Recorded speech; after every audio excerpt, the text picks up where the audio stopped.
Marriage is about love. Divorce is about money. Without the right guidance, critical mistakes can have lasting financial consequences. That is where I come in. My name is Gabriela Martinelli, founder at Ever After Wealth. As a certified divorce financial analyst, I provide my clients financial clarity, strategic divorce planning, and long-term stability. On this podcast, I am sharing what you need to know about getting through a divorce, protecting your legacy, growing your wealth and assets post-divorce, and figuring it out what you really want in this next stage of life. Let's get started.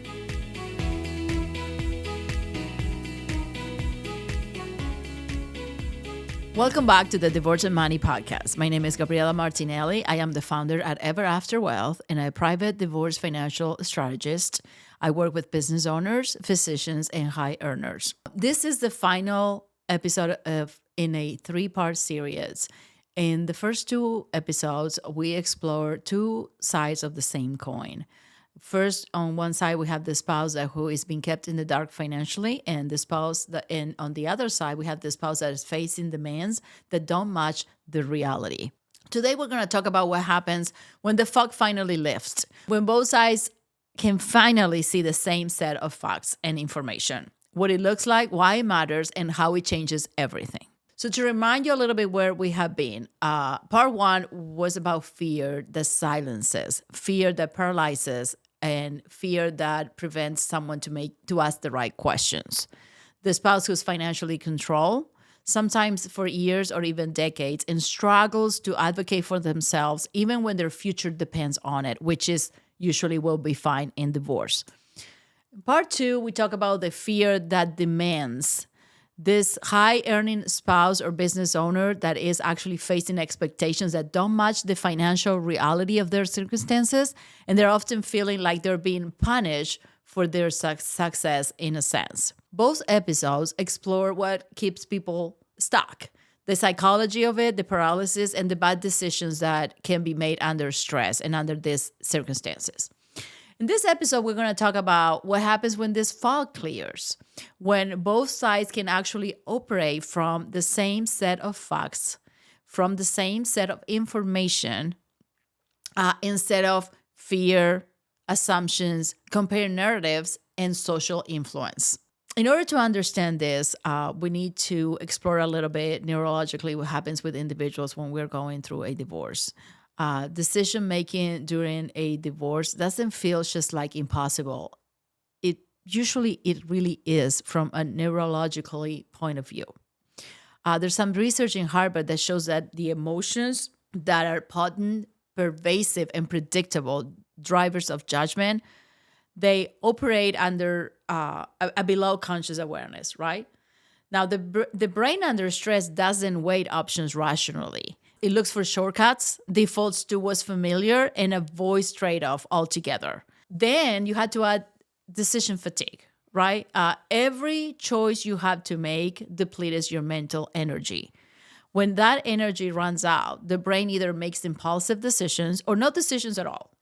And both of them can be catastrophic when you're going through a divorce. This emotional fatigue and decision fatigue is very realistic during the divorce. You're going to be making decisions constantly. You feel like you're constantly asked questions, asked for information, asked for documents, asking you to make decisions. I have worked with a lot of clients that at some point they ask, I need a break. I actually worked with a client recently and she actually told her collaborative team, I need 2 weeks to relax.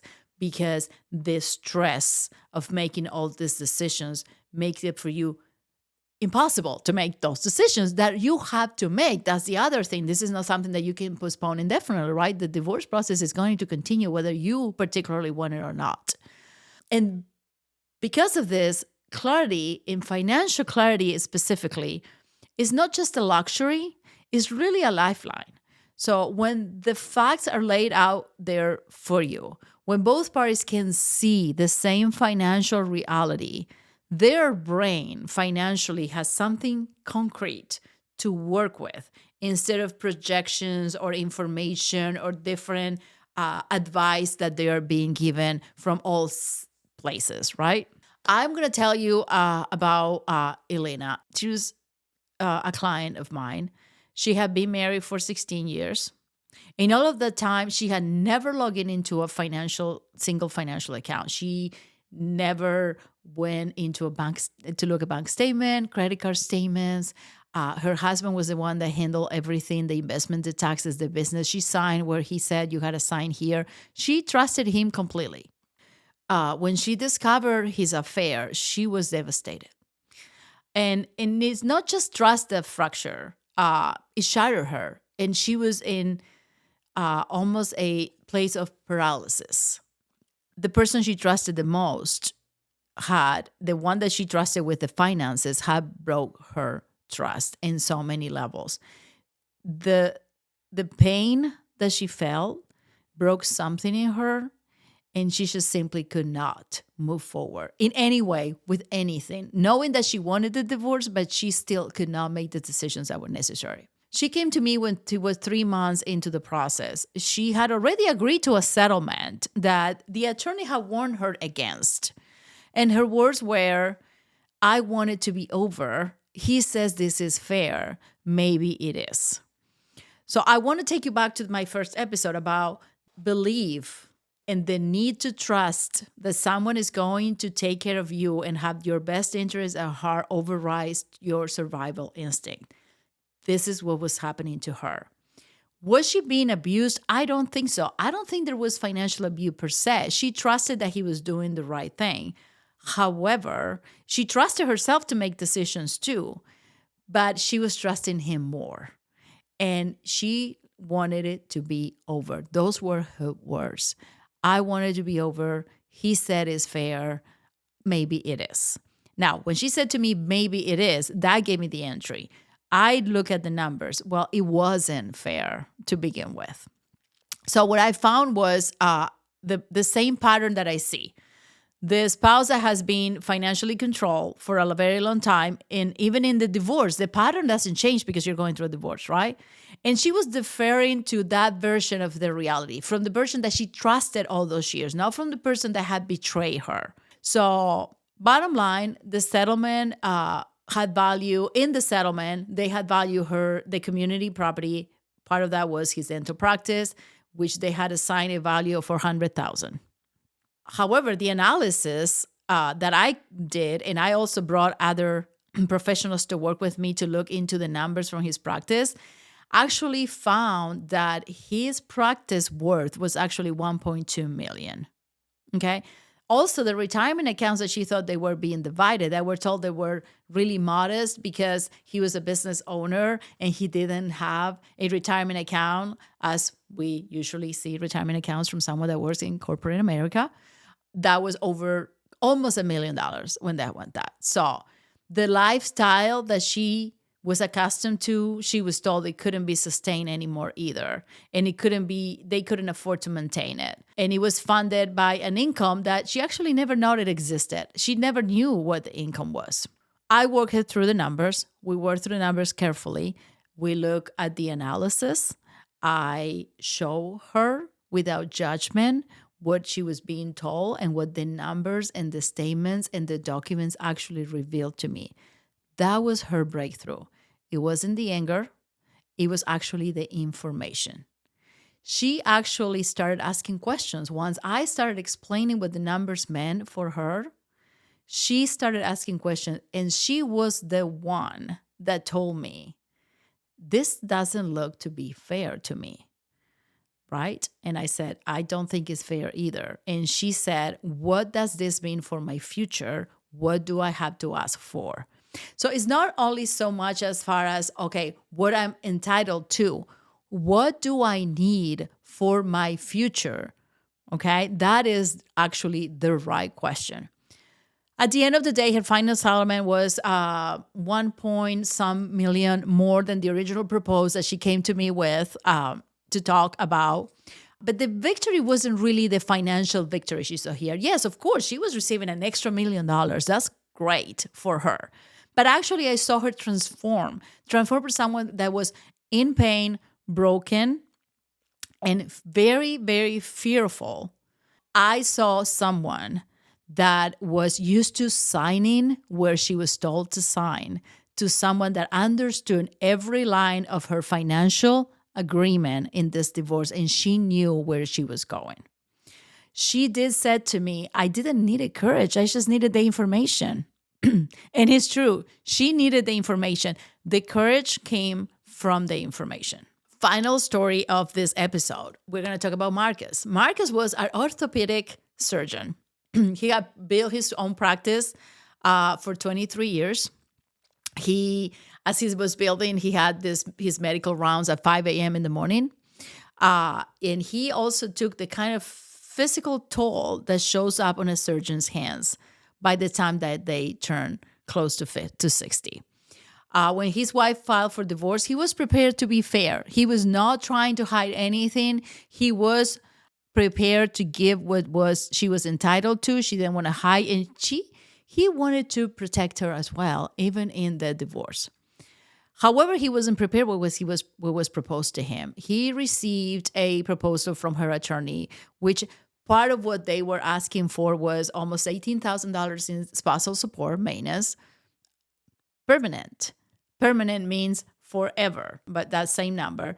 Plus, they wanted 60% of his practice, or the value of his practice, right? And the house.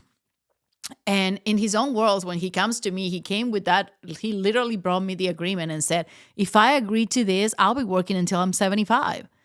And actually, that was true. And he added a layer. He even said to me, assuming my hands hold out. So this is the other side of operating on a dangerous assumption, right? That physician's income is a passive, permanent asset. And this not happens just with physicians. It happens with business owners that provide a service, right? It's not a product, it's a service. So it really depends on the person that is running this business. So the valuation that they did of Marcus's practice was assuming that he was going to perform at his peak surgical capacity for another 15 years.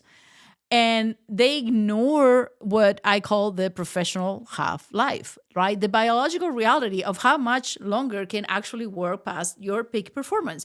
And this is not just physicians. We're talking about a surgeon, yes, their hands. We're talking to someone that works in construction, right? Your body is not going to allow you to continue to have the same activity at the same level as the years go by. It's just a natural thing. And it's not a business owner saying the business is not doing well. It's a reality of our biology as human beings. So Marcus' fear didn't come it wasn't just about the money. It was about losing the ability to utilize the money, the ability to reinvest in his practice, to maintain business continuity, and potentially retire in his own terms, right? It was a settlement that was going to be based on fantasy numbers. They wouldn't just drain the accounts. It would literally punish and deplete the very asset that was generated them. When I started working with him, we just took a different approach. He was always on this with the same stand that he wanted to be fair and he wanted to give her what she was entitled to, but he also had to be taken into consideration. So we didn't try to go back aggressively to the other side and kind of start this fight that, like I said, doesn't help anyone. We actually prepare a comprehensive risk analysis, not a weapon. It's almost like a shield against that aggressive posturing that was unrealistic. So there's cash flow projections and showing what's actually sustainable based on his age and how his practice was operating. His professional goodwill. There had to be adjustments distinguishing between the business's value and his personal labor. In this case, a surgeon, his hands, he was the soul of this business. So what we were able to do is remove the fantasy numbers and we replace that information with documented financial reality. And that's what we could start negotiating. The negotiation table shifted. The aura of everyone shifted because now we have realistic, clear information that show us how things really were. Do I think Marcus's wife was being greedy? I do not think so. I really don't. I do believe that she was operating on wrong information, bad information. She didn't have the facts. She had potentially social pressure, an attorney that was not explaining to her that she needed to look at the numbers. They didn't look at the numbers until we provided them. By provided the right facts, by having a third party creating all these reports and us showing the other side what the numbers were truly about, Marcus didn't just protect his business, he secured the settlement that was actually sustainable. It was something that was going to allow both of them to continue to have what they were entitled to and continue to have the life, if not the same lifestyle, very close to it, but reducing the risk of losing it all.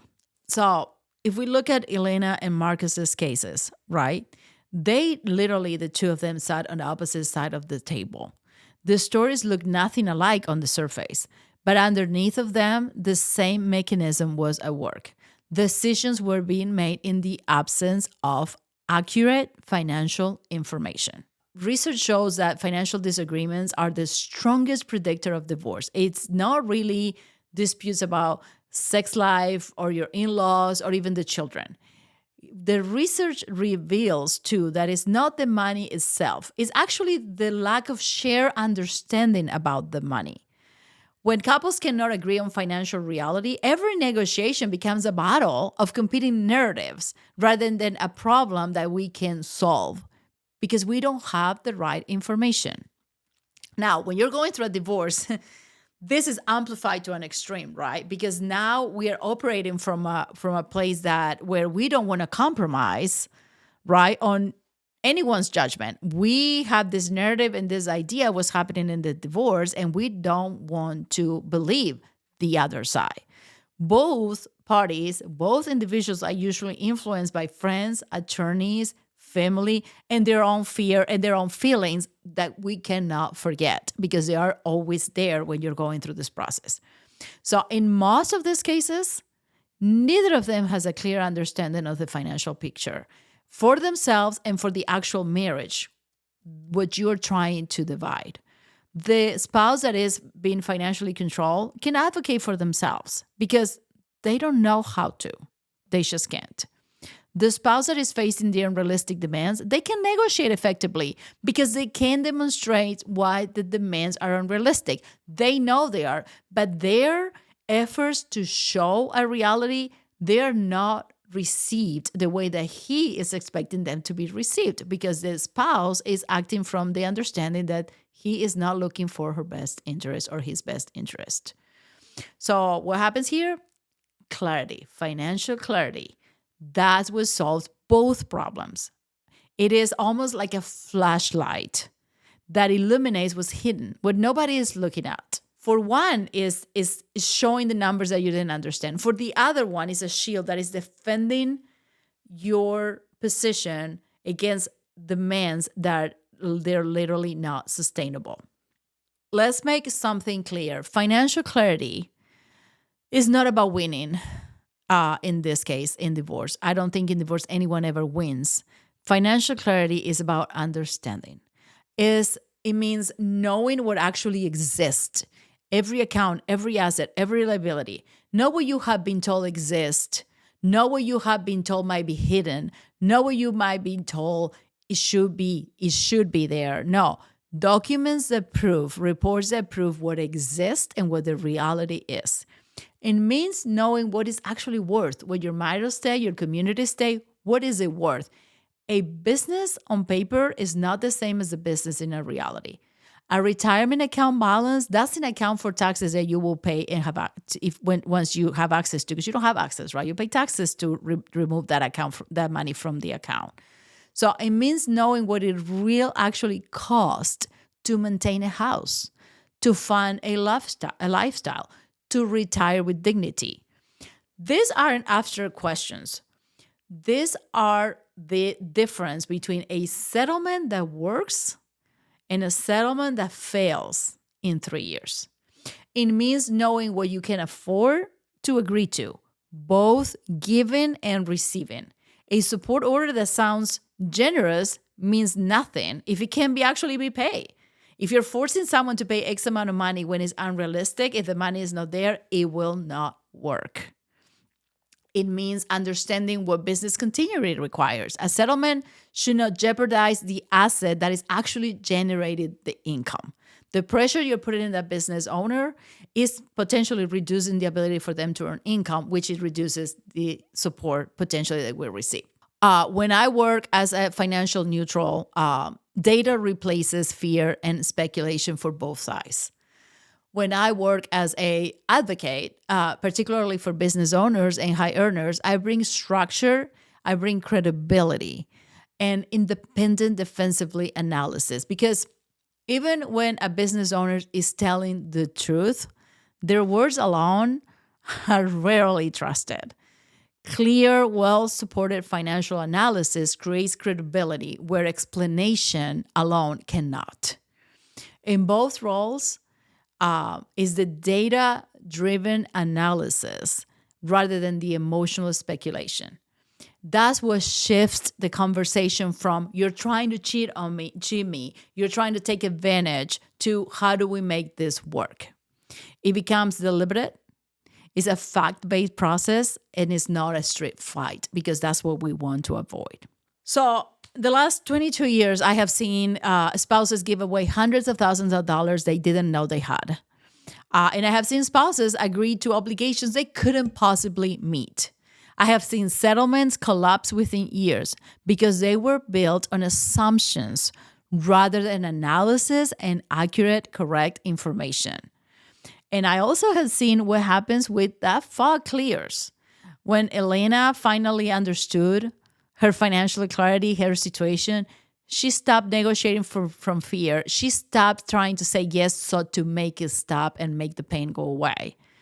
When Marcus was able to demonstrate financial reality, their unreasonable demands became reasonable discussions. Neither outcome required a courtroom.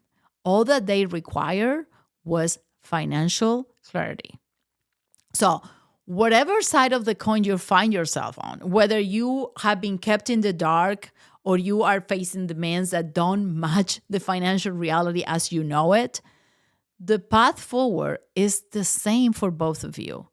Get clear on the numbers. Understand what exists, what it's worth, and what it means to your future independently of your other spouse. Ask the questions. Ask for the documents. It's your right.